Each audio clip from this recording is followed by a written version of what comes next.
Hello and welcome to season 3, episode 30 of Quaint and Cozy KC. I know I'm a little late recording this. We had a snowstorm in the Kansas City area. Now it's not as bad as I thought it was going to be, but it's still, it's really cold outside.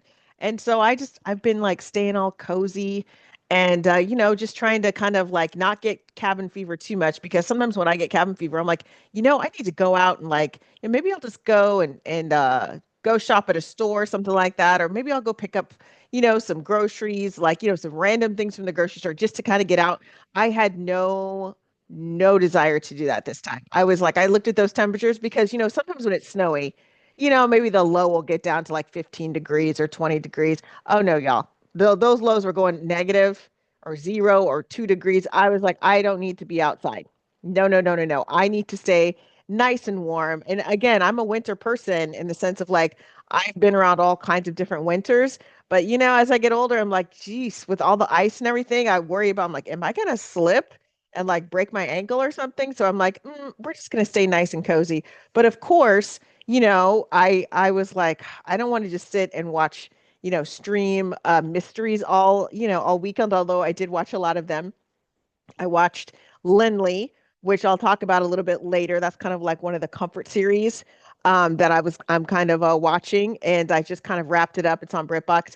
And so I'm like, okay. And then, of course, Madame Blanc, I was on, my library page because I haven't had it through PBS. They had the first two seasons, and then I kind of had to hunt and peck around for it because it's on Acorn, but I wasn't sure if I wanted to kind of like commit to another streaming service.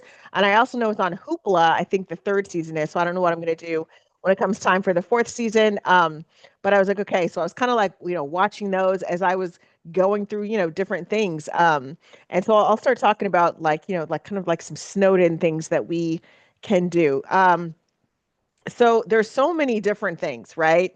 Um, that you can do. I have puzzles, I have cross stitch, but because I'm like, okay, I've got other things in my household as part of my vision board that I need to do. I was like, okay, I can't do another craft project yet, just yet. I've got some things on my vision board as far as like the home things that I have to take care of. One of them, I have a photo project, a family photo project that I'm working on. I have everything divided. So that first phase is done. And now what I'm doing is I'm going through and I'm like, okay, I need to, take pictures of at least like, I think about 30. So once a week, I'm going to take pictures of about 30 photos, and then I'll scan them into like our family drive. But again, it's just me right now. I have to wait until I'm done before I start looping them in, because otherwise they get all these notifications in their inbox and they get completely spammed with the stuff. So I don't want to do that. So I will be working on that project diligently. And 30 pictures sound like a lot, but it's not really a lot. It's probably going to take me, if I do 30 pictures, 20 to 30 pictures every week, it's probably going to take me until about May to completely finish this project. And again, that's totally fine. It's okay. It's on my list. I got to kind of keep going. And then I've got some other things on my vision board that'll be a little bit later this year that I kind of start, doing, because I want to make sure that I'm hitting like all the milestones that I can. So because I can't do it, I'm not allowed to do any crafts or do anything like that or puzzle. Even the puzzles, I'm like, dang it, because again, the puzzle will completely take me away from my photo project because I'll be like, oh, it won't take me that long. And so then you look up and it's March and you haven't really, done that second phase. So here I am on wisebread.com. And Kelly Medeiros, I believe that's how you pronounce their name. She or he, because Kelly can be a male, for a male or female.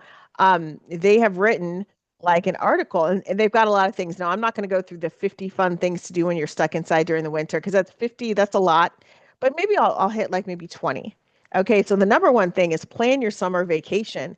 And I was like, you know what? That's such a good idea, because right now is the time to be, depending on how far into the summer you're going, it's the time to be booking the trip, looking at the hotels, trying to kind of figure out, the activities that you want to do there. Like this is kind of around the time that when I was booking Vermont last year or the year before last, um, I was looking at it towards the end of the year, and then I booked it in December, and then I was like, I booked part of the trip in December, then I was looking and doing more research, and I was had it all booked by February, and then I went in June, which again, it just kind of like I like was blinking and I was already on a flight to Vermont. But yeah, this is a really great time, or even to figure out maybe you just want to do some local things. I know a lot of people are kind of like, you know what, with everything going on, grocery prices, all the things, maybe I just want to do something nearby.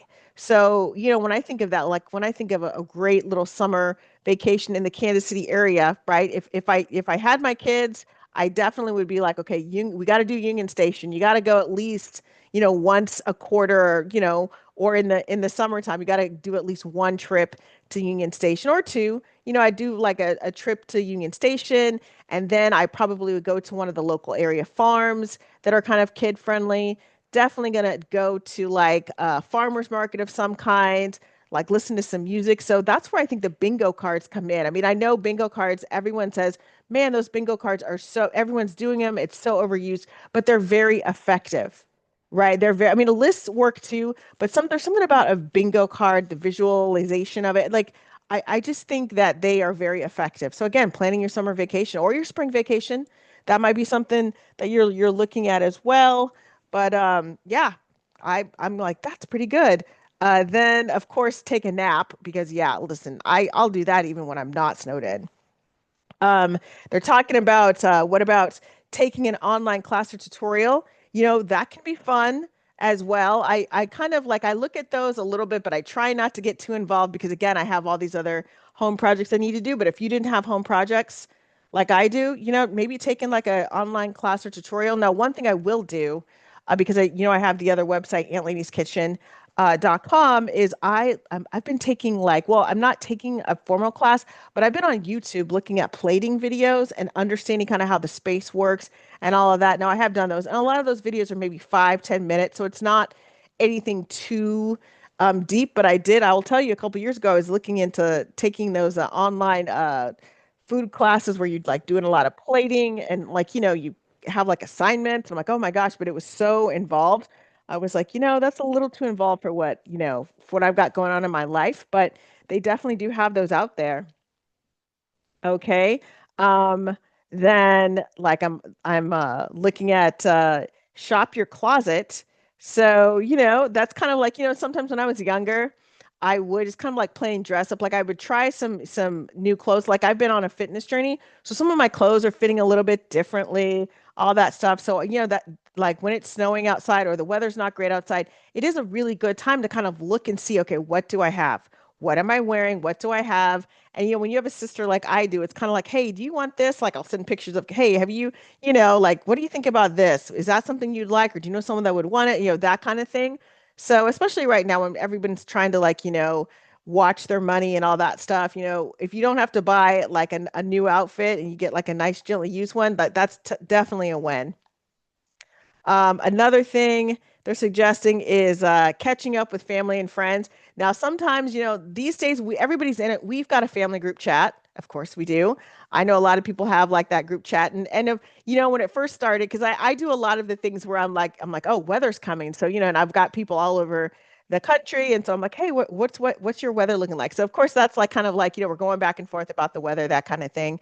Um, so that's a really fast, easy way just to throw something in the group chat, like, hey, maybe take a couple pictures of like if you got any snow or anything like that, again, so maybe you don't feel so like isolated if you're by yourself or you just got your family with you. But also, another good thing is like maybe there is a friend or family member you haven't talked to in a little bit. Like there's no animosity. You guys have just been busy. That's like, sending them like a quick text or calling. But a lot of times I feel like people really want that text before you call. Like you kind of go back and forth and it's like, hey, can you chat real quick? And so it's kind of like that. So that's also a good way.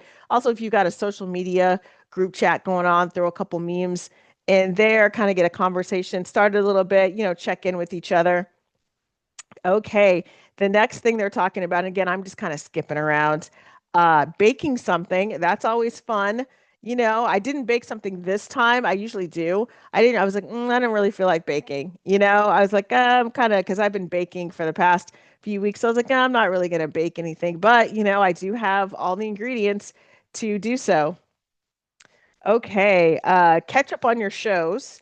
That's another one that they're mentioning. And yeah, you know what? Sometimes it's like you get there's like a show you're watching, then you get all busy and you're like, "Oh my gosh." And then you look and you're like, "Oh my gosh, I am behind by 7 episodes," right?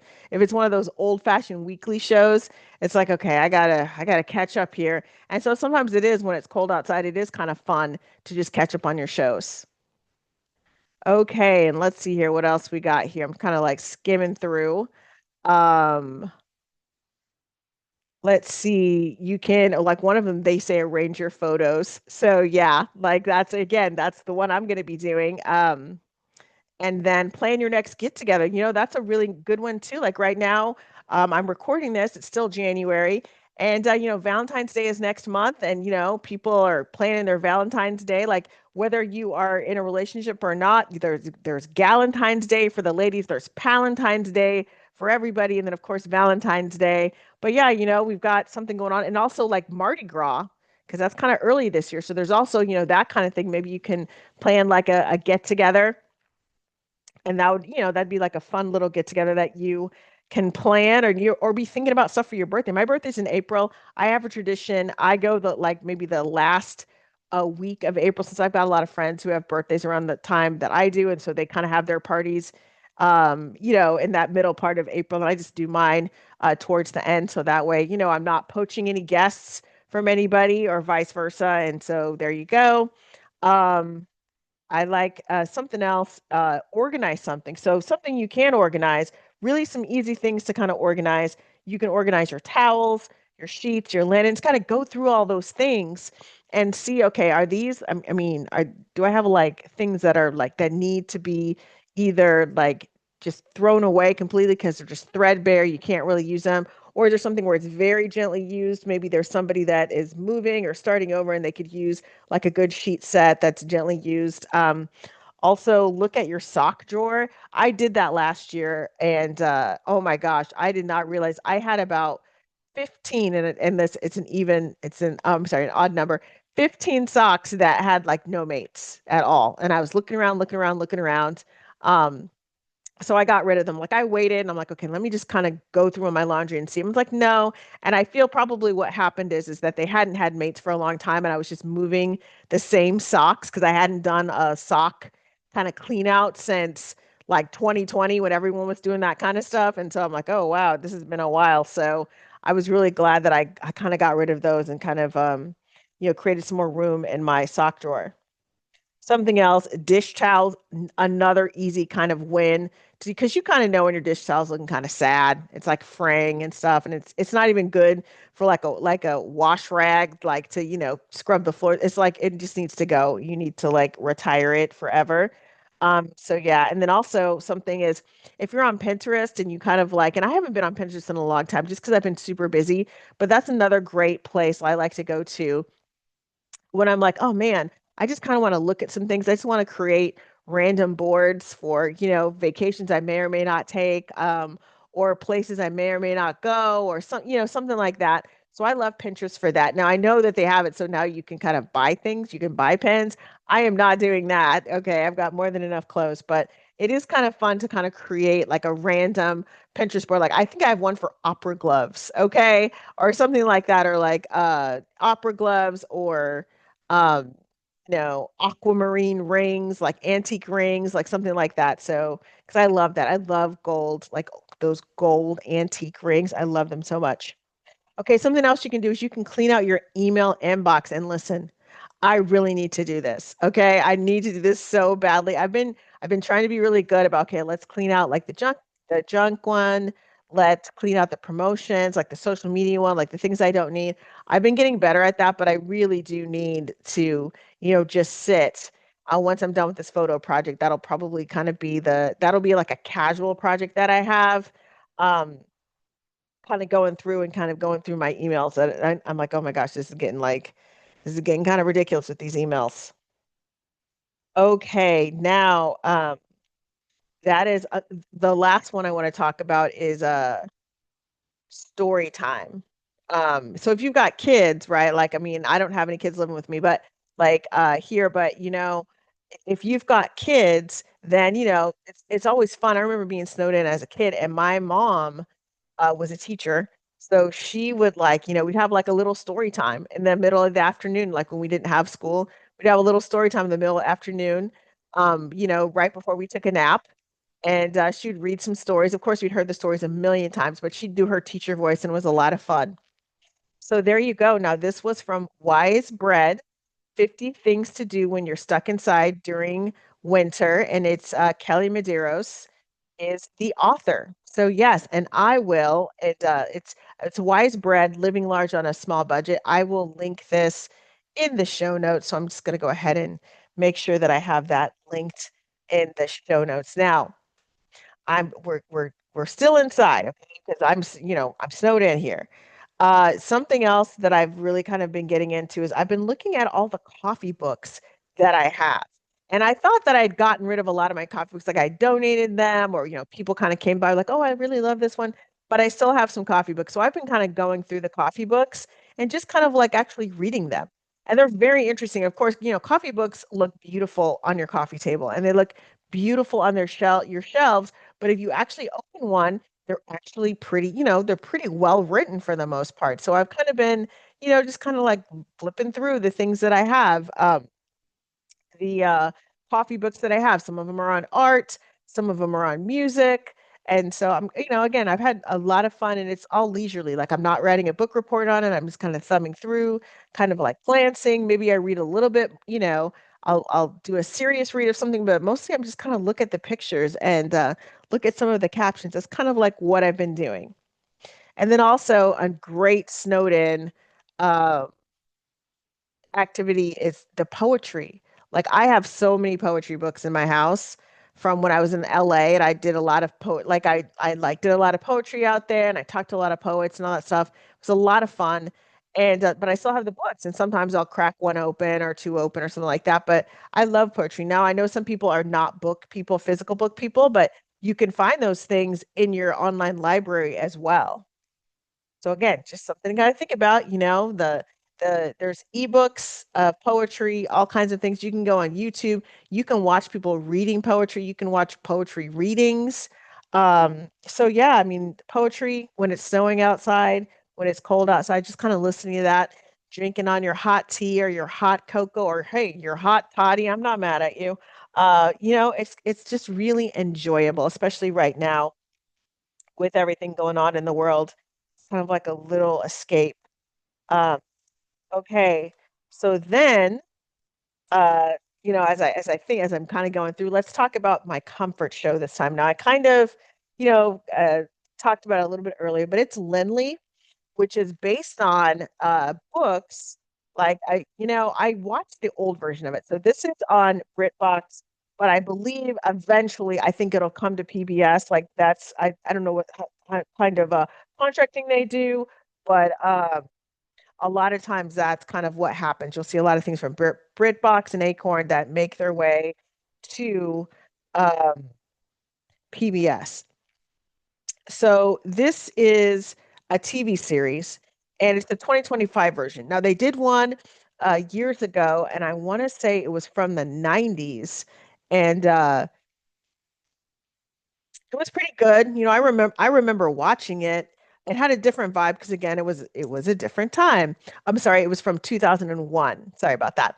Um, it all just kind of ran together. That one's from 2001, and I saw it years ago, and it was pretty. For the time, it was pretty good. And Lindley is Inspector Lynley. He is uh, he's an upper crust. That's how they describe him. He's an upper crust inspector, like he works with the police department, and his father is an earl.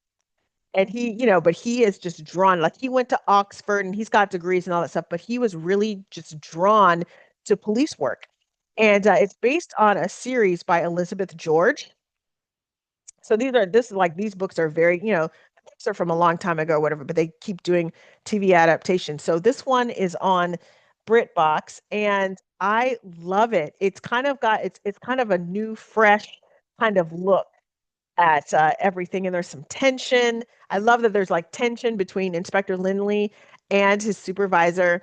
And the whole thing is that every time he encounters something, as somebody watching, I think, yo, you don't really need this, Inspector Lynley. Like you are the son of an earl.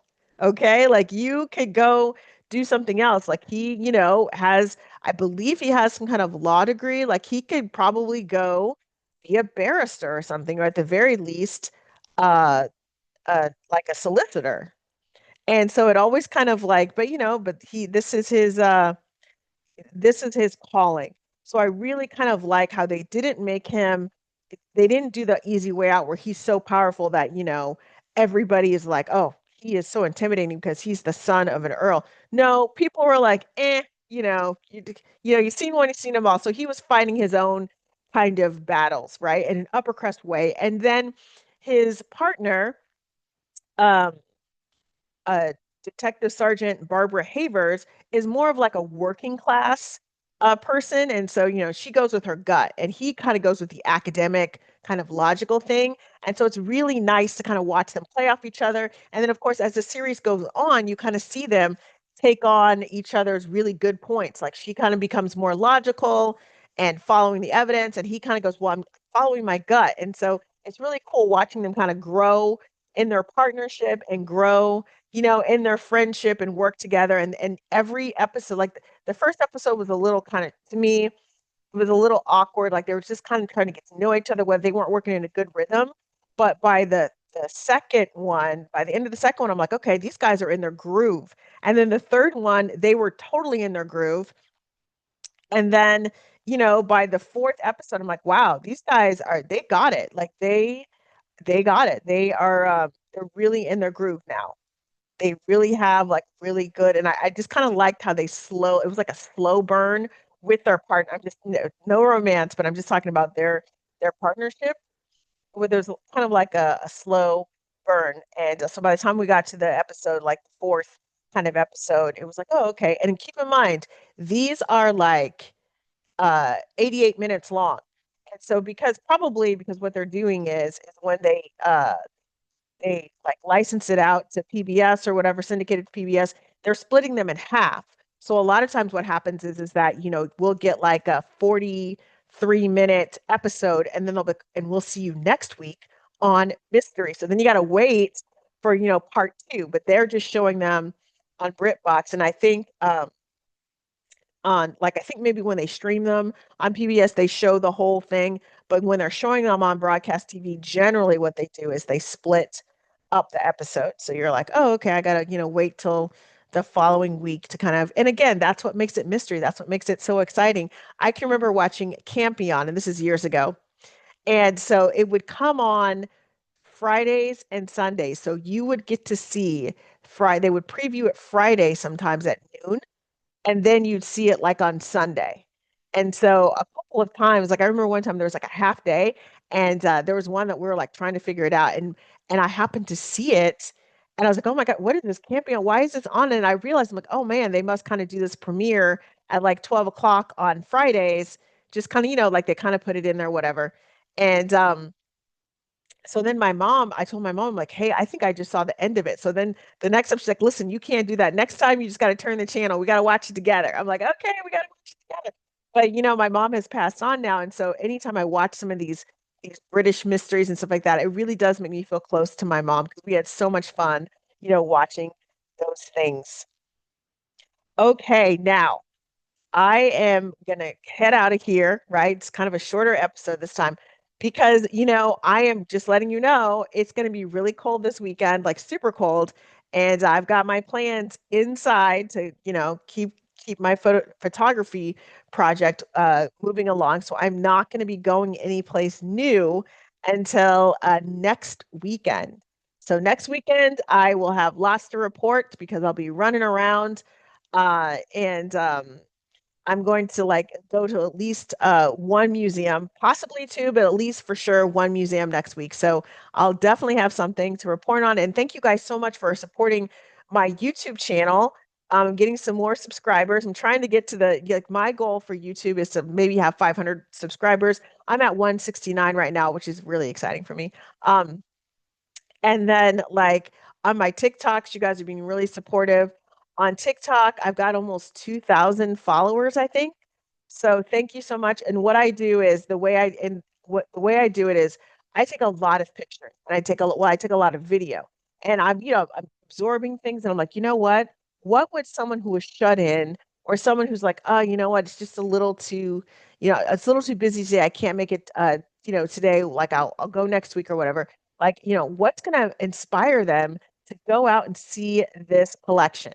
And so that's like my perspective all the time. I'm kind of doing it for the shut-in people that can't make it outside, for whatever reason. And then also the people that are like, hey, I can make it outside. I just can't go today. And just kind of giving them a glimpse of the art. So you guys being supportive of me with your comments and everything. Yes, I'm having a lot of fun doing that. So I'm excited to go to my next museum next week and like fingers crossed no weird weather happens because I haven't been to a museum in a couple weeks and I'm like I feel like I'm having some kind of withdrawal symptoms because usually I try to go to like a museum like once a week. So it being colder outside and of course my own projects and everything like that, it's kind of like I'm like, dang it, it's harshing my mellow right now. Okay, if you want more information about me, you can go to quaintandcozykc.com. I'm also on TikTok, Instagram, Facebook, and YouTube at Quaint and Cozy KC. So yes, you can come and find me and yeah, and kind of see what I'm up to and yeah, so that's really exciting. And thanks again for your support and I will talk to you soon. Take care.